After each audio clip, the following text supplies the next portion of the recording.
Excellent. Well, hello, everybody. Welcome to the Talk to Danielle podcast. I am your host, Danielle C. Baker. And before we get started, be sure to like, follow, and subscribe to whichever channel you're listening or watching from. And of course, with season 2, this episode is brought to you by the Self-Esteem Doctor Online Academy with the amazing Dr. Simone Alicia. She has a wealth of resources on that website to help with your child's self-esteem and confidence and so much more. So I'll leave the link in the description so you can have a look at it. I highly recommend it. And today, again, another amazing guest. I'm really excited about this. I have the lovely Michelle Weger with us. She has a book that just came out. She's been at the top of the charts with her book. So it says, Don't Snooze Your Dreams. So essentially what life is like with narcolepsy. And we may see Quinn pop up. Her service dog is just, oh, there she is, the superstar. I just imagine she must have been like, hey, wait, That's my name. I can be in the spotlight. So I'm going to put the spotlight on Michelle, and thank you so much for joining me and just kind of give us a little bit of your story as to how you got to where you are today. Thank you for having me. Yeah. This is Quinn, the service dog. Normally, I don't mention her until a bit later in the story, but when the star shows up, you got to address it. That's it. So now today, I'm a successful business owner, best-selling author, keynote speaker, and life is pretty great. Mhm. But for years, I struggled with extreme exhaustion, the type that if you've ever had the flu and you go to sleep because you're so tired and you wake up hours later, you're still just as tired. Mm-hmm. That is one of the best ways you can describe narcolepsy to the average person. Except for me, that wake up just as tired is every time, every day, forever. Mm-hmm. From the day it started until, well, there is no cure. So, Wow. yeah. Yeah, and that's something, I mean, we've had a chance to talk about this a bit. And of course, I read your book, so I've got a lot of the backstory, but it's something that's diagnosed later on in the teens and early adult years. And you were saying it's like a 15-year process to get your diagnosis or something like Yes. that. So you go Yeah. through a lot of what is wrong with me in that time span, I'm sure. Can You you kind of do. explain to a little bit of some of the symptoms that you had at like what made it that at one point you're like, this is more than just being tired. There's something else there. Can you kind of guide us through that? Absolutely. So part of why I'm excited to be on this particular show is because narcolepsy symptoms typically start in your late teens, early 20s. And that means that parents, you still have a grasp on your child's life. You still see a lot of what's going on in those time periods. Even if they've moved out for university or college, you know what's going on. And it takes an average of 15 years to get diagnosed. So if you think about the fact that in your late teens, you're barely 15 years old anyways, as much of your life you've already lived could then be struggling to find out answers. For me, I was diagnosed in my early 20s and I'm now 34. So 15 years, I wouldn't even be diagnosed yet if I was the average statistic. And that means everything I've done and accomplished in the last 12 years, none of it would have been possible. Because when you're just trying to physically get out of your bed because you keep falling asleep, or out of your couch, or out of a public bus, or everywhere else you fall asleep, you don't have a chance to thrive. You're just trying to survive, literally and figuratively, at that point. So, the symptoms to look out for, while there are many outside of just the sleepiness, it's the most obvious one. So we all have times we're tired, but if someone you love is saying that they're just as tired after they wake up as when they went to sleep, or on the worst days, I'm more tired when I wake up. Oh, wow. Yeah, I will never get used to that feeling because I do remember normal from when I was in my early teens and childhood. Sometimes I wish I didn't. It'd be easier if I couldn't compare, right? Right. Yeah.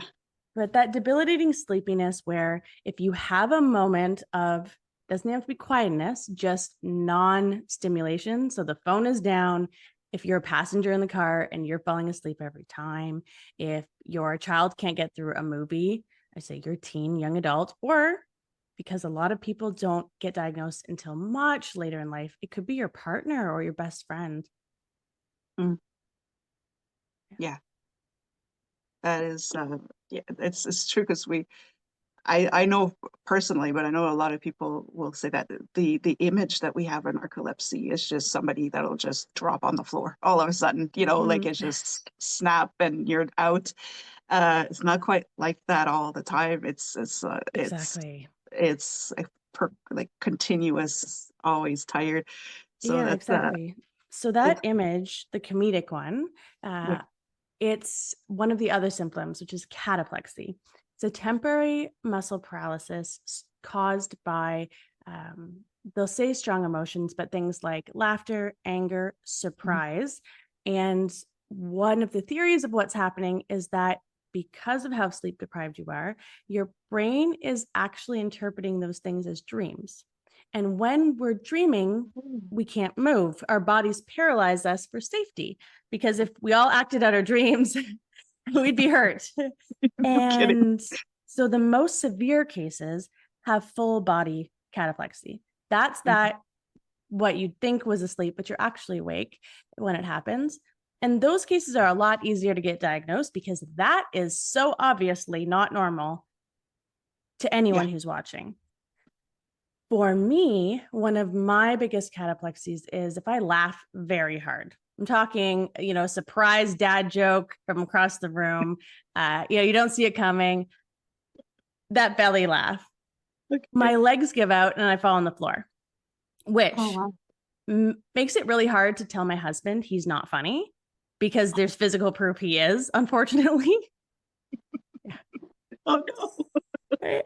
But I thought that was normal. I didn't even tell doctors about that because now that I've mentioned it, you're going to see it. Things like soap operas or reality TV shows or football players, after they score an incredible touchdown that's going to win the game, they'll often fall down. It's a dramatic effect thing that they're Right. doing comedically, I think. But when I saw that, my brain just went, yeah, of course, everyone does that. Me too. Right. I So it can never be saw different that. body parts, different emotions. Wow.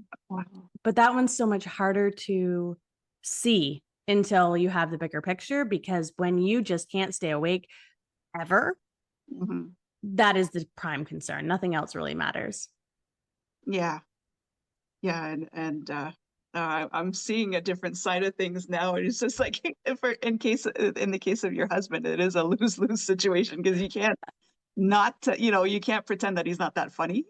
Or if Yeah. you don't actually fall to the ground, then he's not funny, and Oh my gosh.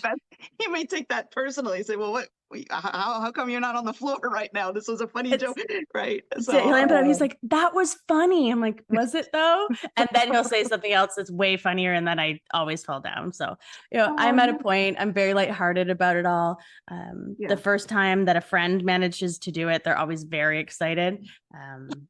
It's typically men who are like, I'm funny. How come you never fall down? I'm like, but are you funny? Are you though? I love that you're the meter kind of says, yeah, let's pass the test on Michelle. That's just not right. What would you say is the most, this is kind of things that people don't talk about. They talk about how they cope, but what is one of the most challenging things you could go through before you get the diagnosis? When you're in that phase where you're told that basically the team that's working with you is told, we don't know, there's something, but we don't know what it is. Like, what are those Yeah. challenges so people can feel kind of normal in this moment where they Yes. don't feel normal? Yeah. What Mhm. kind of challenges could you be facing? So I think it's a lot like most diagnoses. When you don't know what's going on, your body, when something's off. You may not Yeah. know what it is, but you know. And a lot of times, especially with healthcare for women, we're, you know, for me, they wanted me to get iron tests, thyroid Okay. tests, and do the depression quiz. And that made sense. Those are common things. I was 17 years old when I first went to the doctor to get answers.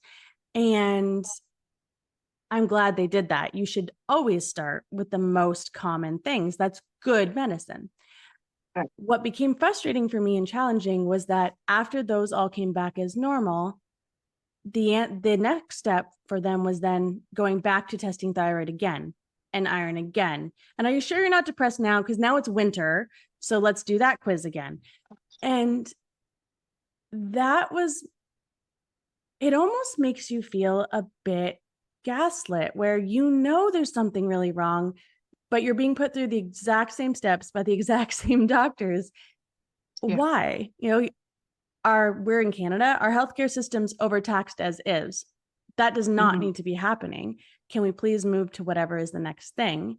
And we're now in an internet era where we as adults or parents can find out a lot online Mhm. and bring that forward. At that time, though, there was no chat GPT, there was no Yeah. WebMD, there were no Facebook groups at all, never mind for medicine. Yeah. Yeah. So the feeling of being dismissed, oh, come back in a Mhm. few months if it's still happening. And what am I Right. supposed to do in the meantime? Yeah. I think that's got to be the hardest thing where you're just like, but I'm still living with those symptoms during Mhm. those 2 months. So is there anything else that we could do? Mhm. Yeah. That's Yeah. hard. That kind of brings me to the next question is because you mentioned when it starts in the teens, the parents are noticing it, the friends are noticing it, the partners are noticing it. Yeah. Um, what message or advice would you have for those parents who are just feel like they're not getting anywhere with clear answers or anything like that? Do you have anything for them?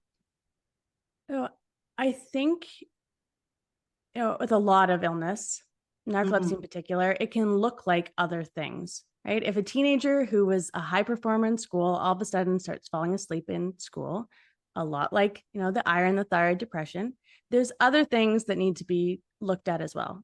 Even if Hmm. you as the parent might think it's not potentially drugs, or are they staying up all night texting or online with Yeah. someone they shouldn't be, or other things.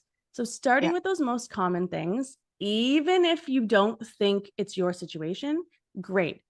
Document that so that when you do go to professionals, you can say, hey, look, we know it's not this and this. Here's how I can prove that. You'll be able to Right. skip past a lot of the garbage. Or maybe you find out that your teen, look, they've got themselves in a bad spot and you'll be able to help them out, or your Right. friends. And, for me, I was so afraid that people would think I was drinking or doing Mhm. drugs or in a bad relationship. Even when I was single, I was afraid of that Yeah. I was really insulating myself.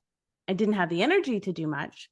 But even after I was diagnosed, before I was public about what was going on, I was so afraid of being judged by people. It didn't even come as a thought to me that I would find not only support, but a whole world of people who were going through their own things, who were happy to have someone else to share their experiences with.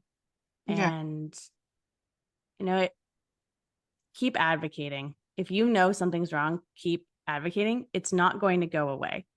In my case, it's definitely not going to go away, but rarely do these things at all. And do that at all ages of your life. Our Mhm. bodies change from when it's your own child you're looking at, through teenagehood with hormones, then your young adult, after you've had your own child, going into perimenopause, right? Bodies change.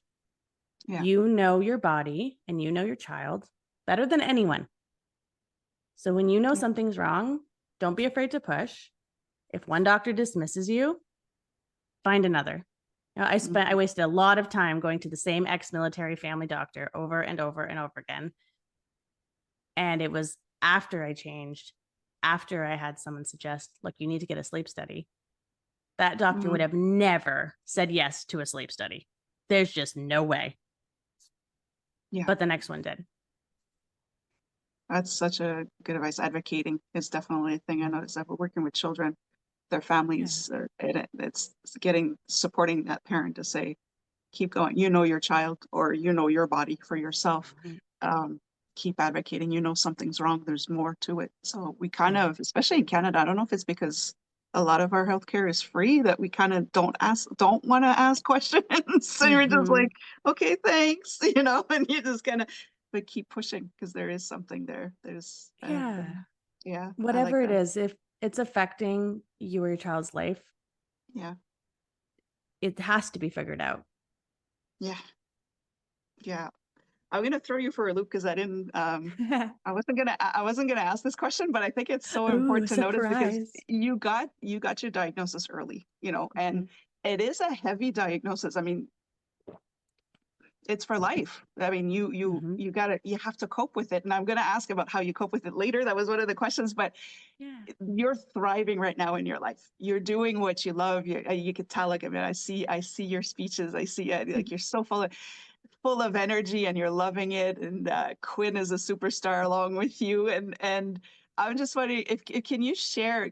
I think you mentioned it as well in the book. I'm gonna plug the book in this one, but a lot of people could have just said, I'm just gonna stay in my parents' basement for the rest of my life, right? You kind of don't know what else are you supposed to do, right? But you turned this around and made it something else. Can you kind of give that moment of positivity for people? And it doesn't have to be for narcolepsy, but for any diagnosis, to say you can choose to stay there, or you can make the best of it and get yourself out of that dark diagnosis or any life circumstance. So I often say, when I'm speaking to larger groups, like, you probably don't have narcolepsy.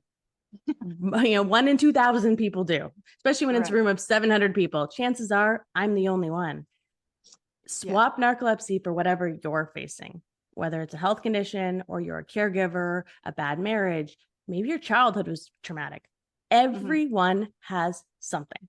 So swap in your something when you hear me say narcolepsy in these examples, and hopefully it can help you as well.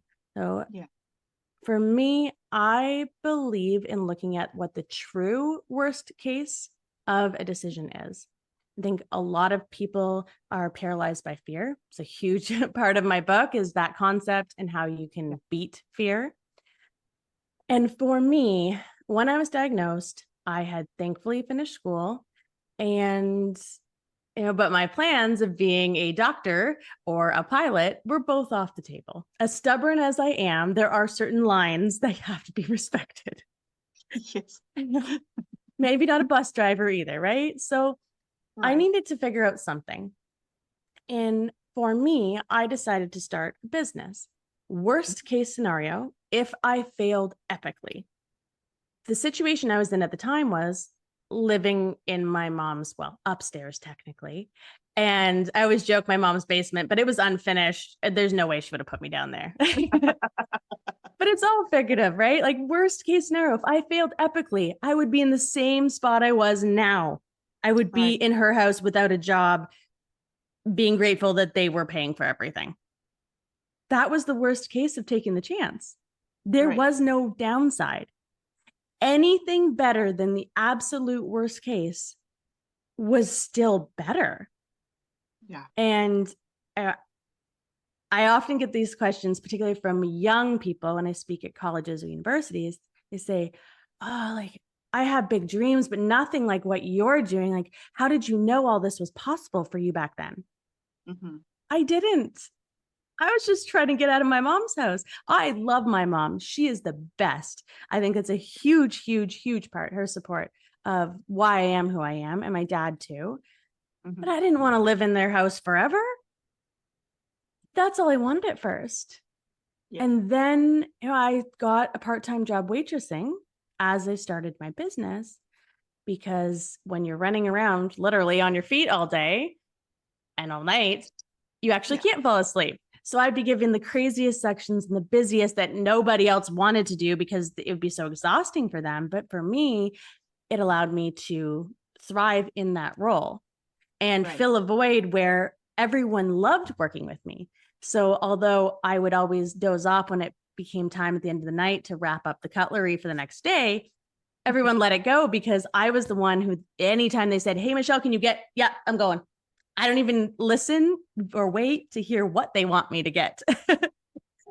Yeah, I did that. And I at first just wanted to make enough money to care for my own basic things. And I did that. And then I just wanted to make enough to have my own apartment with a roommate. And it wasn't a nice one, but it was mine. And I did that. And then I wanted to grow my business to the point where I would only have to work on weekends, where the rest of it, we work in waitressing, I should say. I still work a whole heck of a lot in my business to this day and hope to always. But each thing was just, what's the next single goal, a little bit bigger and a little bit more. And anytime I was afraid, I would look at what's the true worst case scenario. And I built in safety nets on all of those. I know it's very glamorous, especially in the online business world. You'll see gurus saying, "Oh, if you're serious, you go all in. Use your credit card to buy this expensive training that I sell, and you quit your full-time stable job and you just go all in." No, you don't. You don't. Yeah. You don't sabotage yourself like that. You create a little safety net and take a single step forward. And each of those little steps builds confidence. The girl who started a business without really knowing anything about business is eons away from the woman I am now, who is eons away from what will be. Right. But it's all the series of small steps. I love that. And it's attainable. The way you're breaking it down is just start with the absolute epic fail. I like that. What's your epic fail? And then let's build from there. This again, Right? what's your rock bottom of rock bottom? And then let's move up. Anything above that is great. It's success. So, and I like that. Don't sabotage yourself. Just go with what you can handle and what you could do. Absolutely love it. Focus on what you're good at. That's basically what you're saying. You were great in the crazy section of the restaurant. And I just like that. Focus on what you're great at. And I wanted that's the question I wanted to ask you first, though, but is because I follow you on social media. So I see you, especially in the last few months, you're kind of everywhere. You've done the whole of North America in the span of a couple. Yeah, a lot of people, again, because I'm on the outside looking at it going, she must be exhausted. Like she must be tired. I've seen pictures of you on the plane with Quinn and you're both sleeping on the seats. And it's just like, how are you able to take care of yourself in these moments? And what do you have like markers or I don't know what, like when you know that it's time to kind of step back and recharge your battery or like, how do you, what are your coping mechanisms to handle that kind of high maintenance and high not maintenance but high rolling go lifestyle? Yeah. From the end of August to the middle of November, I was home only one weekend in that entire time period. Wow. To give context to those who aren't yet following me on social media, but you should because the dog pictures are adorable. No. It was exhausting, absolutely exhausting. And what I did is, as cheesy as it is, it's self-care, but not the bubble baths and spa days self-care. To me, it's having a support network and prioritizing what truly matters. So, for example, I cut in half the number of available sales calls for my website development and automation business because we didn't need that extra revenue. With the speaking side and the book side generating money, it wasn't necessary. Sure, it would have felt great to make even more money, best month ever. But that was not the priority during this period. This last period is the height of conferences and speaking engagements in the entire year in Canada and the US. So I needed to prioritize where the energy went. And what that looks like week to week, certainly month to month, is not the same. I also do something called drug vacations, we call it. So it's a day where I don't take any narcolepsy medicine. I'm going to post a picture from my watch, I think, one day, where it shows the 14 hours of sleep. that those days have, because that's what it's like without medicine for narcolepsy. Wow. And what that allows is it makes sure the medicine stays working as strong as it can, which is important for the long term. It's good, better for the heart as well for me. And I prioritize that rest day above anything else. So when I get messages from my best friend saying, hey, this board game store we love is having a sale and they got new puzzles, like, let's go. Of course I want to go. I want to go so badly, but I can't. I have to prioritize what matters the most. And if I burn out, I'm not going to be able to do anything for anyone. And the repercussions of that would be huge. And I think the same applies for everyone. You know, you're not going to have a 14-hour sleep day, but whatever your equivalent of the true, deep, restful recharge, it has to happen regularly. And it has to happen even more so when you're in a particularly stressful or busy time in the rest of your life. Yeah. Oh, that's good And advice. if the people in your life, your support network, if they're not allies in that, then they're not your support network. And that is a whole other conversation. They're not your people. That's the hard part, is to have to let go of certain friendships. But you're so right. And it is, at the end of the day, it's you and how you're feeling, right? So you do have to make those decisions. But that's sound advice. And thank you for sharing that, because it's a lot. And people don't realize what you go through on a day-to-day. So you need to have that support. I love it. A lot of people like to go at it alone. They don't want to, advertise or advocate or talk about it. So yeah, I think that, it's one of those fears is asking for help that people have. I'll often hear people use the language, I don't want to inconvenience other people. Right. Yeah. But realistically, that's actually, it's a cop-out, because when I hear someone say that, what I really hear them say is, I'm afraid that if I do reach out, the people around me don't value me enough to prioritize my needs. I'm worried that I'm an inconvenience. Right. Is that really true? In most cases, it isn't. Almost always it isn't. And if it is true, you've got to find some new allies in your life. Yeah. A lot of the times people are just waiting for you to ask for help. They're not going to force it on you. So oh, for just sure. ask, People don't you'll want be you to think that, they don't think you're good enough or doing enough. They have fears of that. It's everyone's inside their own heads with their own fears. And if we are just honest with the people we love and trust, beautiful things almost always happen. Yeah. From my experience, when I did start asking for help for certain things, I was always surprised as the people that I expected wouldn't help were the first ones that dropped everything. And then the Isn't that people that interesting? I just assumed were did have my back, and then realized that no, they only have my back when I got theirs, or not even sometimes. It's surprising when you start asking for help, you get to see who's really there for you. So it's a good practice to Weddings. get it. It is a good practice. Yeah. Weddings are typically when people find this out. It's typically Yes. the first time you're forced to ask for help. Yes. You within the structure of a wedding, there's all these roles for different people.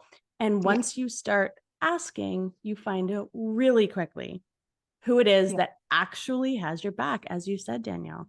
And I think it's a lot better when you can know that information outside of a crisis or stress situation by simply engaging in it day to day. And, I believe in the power of role models. I've found so many times that when I ask someone for help and they're so happy to help, and then they start asking other people for help too, because they got to feel how great it feels to be that type of support. And it helps to break down their fears of asking for others to help. Yeah, that's a good thing. Pay it forward, and it's wonderful. I like that. Is there any advice that you like to share you wish you would have had sooner that would have made your life a little easier? We talked about asking for help as definitely one, but is there some type of advice you wish you would have known? You would have something you would have known sooner. Find someone who is 10 years older, someone else who's 10 years younger, and someone who's 10 steps ahead of you in one area of your life. And nurture those relationships. Give to them as much as you can and soak up what they can share with you. Because those 3 people, oh my goodness, I'm so grateful I have them. And they change throughout life, especially the 10 steps. But so much of what I've accomplished, I didn't even know was a possibility until I had someone talking about their life and sharing what they did. So a tangible example of that is my 10 Steps Ahead mentor. She and her husband had bought this beautiful, beautiful waterfront house, and they had no mortgage on it. And they're in their early 50s. And I know some people, right? I know some people without a mortgage, but early 50s, and they'd had done it a few years prior. Wow. And so just asked, how did you do that? And she'd, less than a decade earlier had the typical giant mortgage on a giant house that had more rooms than people. And we're looking at renovating it to make it even bigger because that's just what you do. And then she found out how much money having a long-term mortgage actually is, that you buy the house over multiple times. Yeah. And they sold the house and bought something way smaller that they then learned how to do repairs on, and they had no mortgage. So when they sold that house, they could buy a better one, and again and again. And I'd seen TV shows about that stuff. Like there's a whole TV channel, right? But I'd never met someone doing it. And especially not someone who was saying, I did this, then this, then this, then this. Well, we sold our townhouse that had a mortgage on it only a few months later, bought this house, which looked nothing like this when we bought it. And because I had someone 10 steps ahead, I was mortgage free before my 30th birthday. That's amazing. Wow. I just imagine that mortgage payments are like one of the biggest Stressors. stressors, and it's a lifer. Like it's if you go at it the traditional way of how we see mortgages, that's a huge chunk of your income right there. So to be in your 30s and not have to, you can invest that. Oh wow, the freedom. Right? Freedom. I like that. The 10 steps ahead, the 10 years younger. That's something that I've never looked at it the way you look at it, because I work with younger as people as well, and they teach me every day. And a lot of people are knocking down the younger generations, but they're the ones who are going to get you into the future. They're the ones who are building that future. So they have a lot to teach us. And so I like the fact that it's 10 years older, 10 years younger, and 10 steps ahead. I love that. It's All great. three have huge value to give to us. We just have to That's find them. Yeah, I love that. We're going to talk about your book. It came out. It's been #1 for quite some time, and then like you're at the top of the charts. And can you talk a little bit more what's happening with the book too? Yeah. So my book is Don't Snooze Your Dreams, Lessons from Life with Narcolepsy. It's a beautiful service dog on the front. I know. And it's part memoir, part self-help. It is, of course, my story of narcolepsy, but it's also so much more than that. It's a guide to help anyone, no matter what their challenges are, to turn their obstacles into opportunities, to make their dreams come true, and in a tangible framework, step by step, how to do that. And lots of funny stories and self-deprecating humor, of course. Of course, you have that in there. And I like the fact that it's for everybody. Anybody who has a challenge. It doesn't have to be an actual medical diagnosis or anything. I mean, it does help, but you can it's transferable, and I love it. It's beautifully written too. I love how you write. Thank you. And anything new, anything coming up for you? Any new projects coming on? I mean, yeah, you did mention speaking. It's kind of that peak time for it, but anything else coming up? Definitely. So my big goal is to speak on 100 stages within 2 years. And I think I'm at about 20 now. That's amazing. And Everything inside of me wanted to do 1 year, but that's that prioritization and self-care. Would it be possible? Yes. Is it a bad idea? Terrible. So this was my, it's still keep definitely busy, definitely a lot, but I want every time to get just 1% better. It's that same mentality I have with everything, a little bit better, little step, little step, little step. And beyond that, my ginormous dream is I want a docu-series about training my next service dog. Oh, I I love that. Right? It's so beautiful. It's so hard. It's so stressful. It's so funny. It's like a baby. Yeah. And you don't know if it's going to work out. You don't know, no matter how much you set yourself up for success in every way, it could still fail. And I think that the public knows a lot about seeing eye dogs, and I'm really grateful for that because they've paved the way for the rest of us. And I think that there's a lot that could be learned about how service dogs help people with other disabilities and what a huge impact they have on lives. Yeah. And what better way than, we all love to binge our Netflix series. Yes. Oh, I love that. I love how you incorporate Quinn in everything that you do. Like she's an important part of your life, and she's not she's not working backstage. She's there up front and center. Front and And I'm center, sure yeah. sometimes she steals the show. Oh, Seeing you working sometimes. She's the star around here. I've accepted it. She's so sweet. So I just love it. And before we wrap, I could talk to you all day, but I'm going to wrap it up. And before we share with the people how they can follow you and how they can contact you if they want to work with you as well, is the infamous question that I ask everybody. And that's what do you want to be when you grow up?